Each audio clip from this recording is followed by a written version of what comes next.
अस्सलाम वालेकुम। जहांज़ेब अब्बासी एक नए यूट्यूब प्रोग्राम के साथ हाजिर है। सुप्रीम कोर्ट में 9 मई वाक़यात में सिविलियन के फ़ौजी अदालतों में ट्रायल के हवाले से केस के ऊपर मुख्तसर समाअत हुई, लेकिन ये कोर्ट प्रोसीडिंग बहुत अहमियत की हामिल भी समझी जा सकती है। इसकी वजह अटॉर्नी जनरल मंसूर उस्मान आवान की जानिब से ज़ाती हैसियत में इस केस में पेश होकर उनकी जानिब से जो मौक़िफ़ इख्तियार किया गया, उसके ऊपर डिस्कशन करेंगे और इसका इम्पेक्ट इस केस पर किस हद तक पड़ सकता है, ये खासा अहम मामला होगा। दूसरा हमारा मौजू जिस पे बात करेंगे कि इमरान खान की बहन अलीमा खान साहिबा ने इस्लामाबाद हाई कोर्ट से रुजू किया है और ये इजाज़त मांगी है कि उनको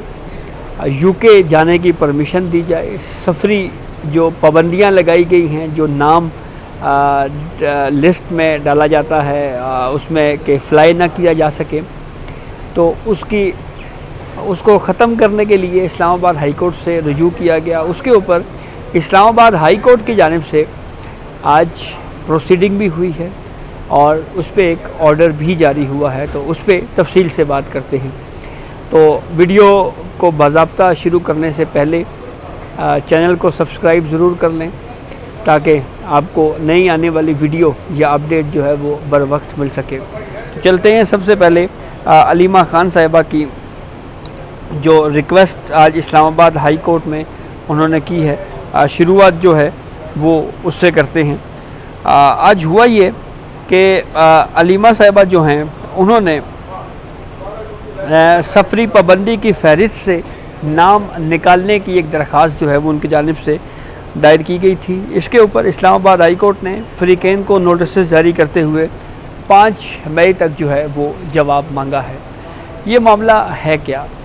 अलीमा खान ने इस्लामाबाद हाई कोर्ट से जो पटिशन फ़ाइल की है, इसमें यह मौक़िफ़ इख्तियार किया है कि फ़ंड रेजिंग के लिए, शौकत खानम के लिए और नमल यूनिवर्सिटी के लिए मैंने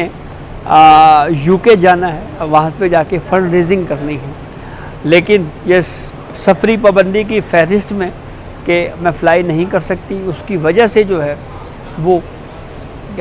मैं फ़ंड रेजिंग का जो प्रोसेस है वो नहीं हो पा रहा, इसलिए इस्लामाबाद हाई कोर्ट जो है वो परमिशन दे। वजूहात ये बताई हैं अलीमा खान के वकील ने इस्लामाबाद हाई कोर्ट को, जिसमें उनकी जानिब से ये बात कही गई है कि मैं, क्योंकि मेरे भाई इमरान खान एक पॉलिटिकल पार्टी के हेड हैं, तो उनकी वजह से, क्योंकि मैं उनकी बहन हूँ, सिर्फ उस वजह से जो है वो मुझे इस तरह की सूरत हाल का सामना है। तो कोर्ट ने ये क्वेश्चन पूछा कि आप ये बताएं कि क्या कहीं कोर्ट्स में जो केसेस हैं वहाँ पे पेश होती रही हैं, तो उस पर अलीमा खान के जो वकील हैं उनकी जानिब से ये रिप्लाई दिया गया जी कि हर पेशी में अलीमा खान जो है वो पेश होती रही हैं। तो जस्टिस सोमरो की कोर्ट ने फिर इस केस की समाअत जो है वो 5 मई तक मुलतवी करते हुए जो रिस्पोंडेंट्स हैं उनसे जवाबात मांगे हैं। दूसरा मामला 9 मई के केसेस जो इमरान खान की इस्लामाबाद हाई कोर्ट के अहाते में गिरफ़्तारी के बाद पुरतशद्दुद एहतजाज किया गया, जो मुल्क भर की वो जो फ़ौजी तनसीबात हैं उसके ऊपर अटैक्स हुआ, जिस पे प्रोसिक्यूशन का ये मानना है कि ये बाय डिज़ाइन जो है ये एक ही वक्त में एक मंसूबे के तहत ये प्लान किया गया और ये अटैक्स जो हैं वो किए गए और फ़ौजी तनसीबात को निशाना बनाया गया। आज इस केस में जस्टिस अमीनुद्दीन खान की सरबराही में 7 रुकनी आइनी बेंच ने जब प्रोसीडिंग का आगाज़ किया, तो अटॉर्नी जनरल मंसूर उस्मान आवान ज़ाती हैसियत में पेश हुए। उन्होंने ये कहा जी कि मैंने 3 पॉइंट्स हैं जिसके ऊपर आर्ग्यू करना है। एक तो मेन केस में कुछ कमिटमेंट्स जो हैं वो करवाई गई, उसके ऊपर लीगली जो है वो ख्वाजा हारिस साहब वज़ारत दिफ़ा के वकील उसके ऊपर बहुत कुछ कह चुके हैं, आर्गूमेंट्स कर चुके हैं। मैं इस पॉइंट के ऊपर बात करूँगा। दूसरा, अटॉर्नी जनरल मंसूर उस्मान आवान ने यह मौक़िफ़ इख्तियार किया कि जो मेरे दलाइल का जो दूसरा हिस्सा होगा वो होगा कि ये जो पूरे इवेंट्स हुए हैं, ये जो पूरे वाक़यात हुए हैं, जो पुरतशद्दुद एहतजाज था, इसके बैकग्राउंड में कुछ चीज़ें जो हैं वो मैं अदालत के सामने रखूँगा। और मेरा तीसरा मौजू जो है वो अपील का हक़ देने के हवाले से और कुछ जो कमिटमेंट्स कोर्ट की प्रोसीडिंग के दौरान जो मेन केस की प्रोसीडिंग चल रही थी उसमें जो कमिटमेंट्स की गई थी उस हवाले से जो है वो मैं अदालत के सामने गुजारिश। जमाल मंदोखेल ने अटॉर्नी जनरल से एक मुकालमा करते हुए ये कहा कि अपील के हक़ का जो मामला है ये पॉलिसी डिसीजन है और इस मामले पे हम तो नहीं पढ़ेंगे, आप यानी हुकूमत या पार्लियामेंट जो है वो उस पर कानून साजी जिस भी तरह की करना चाहे कर सकता है। हमारे जो कंसर्न है वो बेसिकली इस केस की हद तक की है, क्योंकि हमने सिर्फ इस केस को ही सुनना है, इस केस को ही देखना है। तो आप कानून साजी के ज़रिए तो आप जो चाहें जो है वो उसमें वो कर सकते हैं। तो अटॉर्नी जनरल ने कहा जी कि मैंने तो आपसे रिक्वेस्ट की है टाइम लेने की कि आप मुझे ज़रा मोहलत फराम कर दें। मैं इंस्ट्रक्शंस इसलिए नहीं ले सका क्योंकि एक तो जो कैनाल्स का इशू जो हम जानते हैं कि सिंध और पंजाब के माबैन जो एक डिस्प्यूट रहा है उस पर उन्होंने बात की कि वो मामला बहुत ज़्यादा ज़ेर बहस रहा। फिर उसके बाद इस वक्त जो सबकी तवज्जो है का बायस जो वाक़या है वो जो भारत की आबी जहरीत है उसकी मिसाल उन्होंने दी। तो कहा जी कि मुझे जो है क्योंकि इंटरनेशनल कोर्ट ऑफ जस्टिस जाना था, लोग ये इस वजह से जो है वो मैंने वो शेड्यूल भी कैंसिल कर दिया है, तो मुझे वक्त चाहिए। तो जस्टिस मोहम्मद अली मज़हर ने पूछा जी कि आपने इन 3 पॉइंट्स के ऊपर जो आर्ग्यू करना है आपको वक्त कितना दरकार होगा। तो अटॉर्नी जनरल ने कहा जी कि मैक्सिमम जो है वो मुझे 45 मिनट का वक्त दरकार होगा। तो अदालत ने उनको मोहलत फराम की है और केस की समाअत जो है वो मुलतवी कर दी गई है 5 मई तक। इस केस में अब अपील का हक़ देने के हवाले से फ़िलहाल तो जो मेरी इंफॉर्मेशन के मुताबिक है हुकूमती साइड के ऊपर जो है वो कोई ऐसी चीज़ कंसिडरेशन में नहीं है। हाँ, अटॉर्नी जनरल ने इसी मौक़िफ़ के ऊपर कि क्या अपील का हक़ देने के लिए, क्योंकि उन्होंने ख़ुद इस बात का इजहार भी किया कि 1967 से जो है वो ये लॉ जो है वो मौजूद है, तो मुझे इंस्ट्रक्शंस लेनी हैं। तो हुकूमती साइड पे अगर ये हिदायत दी गई थी कि अपील के लिए कोई लेजिस्लेशन की ज़रूरत नहीं है, जो ग्राउंड्स के मैलाफाइडी इंटेंट या कोलम नॉन जुडिस या विदाउट जुरिसडिक्शन की बुनियाद के ऊपर जो है वो रुजू किया जा सकता है, तो वही तीनों फोरम जिसके ऊपर रिट में जो है वो जाया जा सकता है। जो है वो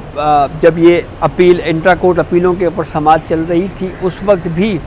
जब ये कहा गया कि इस्लामाबाद हाई कोर्ट या किसी भी जो मुतल्लिका हाई कोर्ट है उससे रुजू किया जा सकता है और उस पर कुछ रीजनिंग जो है वो यही है कि मर्ज़ी का वकील ना दिया गया हो, बदनीति पर मुश्तमिल फ़ैसला हो, या उसमें जो है वो तमाम जो इस हवाले से जो राइट्स हैं उनको वायलेट किया गया हो, अगर इख्तियारात से तजावुज़ है। ये 21वीं आइनी तरमीम के केस में जो पैरामीटर्स तय किए गए थे कि इस बुनियाद के ऊपर रिट जुरिसडिक्शन में हाई कोर्ट से रजू किया जा सकता है तो उससे रजू किया जा सकता है। लेकिन वहाँ पे मेन केस के जो दरख्वास्त गुजारान हैं जिन्होंने सिविलियन का फ़ौजी अदालतों में ट्रायल को सुप्रीम कोर्ट में चैलेंज कर रखा है, उनका ये मौक़िफ़ रहा है कि रिट जुरिसडिक्शन जो है वो बहुत महदूद होती है और ये अदालत की सवाबदीद होती है। वो चाहे तो उसको उस पटिशन को इंटरटेन करे, चाहे तो ना करे। इसको फुल फ्लेज जो है वो अपील के तौर के ऊपर जो हक़ है वो दस्तयाब होना चाहिए। तो इस पे फिर डिस्कशन जो है वो बहरहाल इस मामले के ऊपर पहले भी रही है, ये प्रोसीडिंग जो है वो इस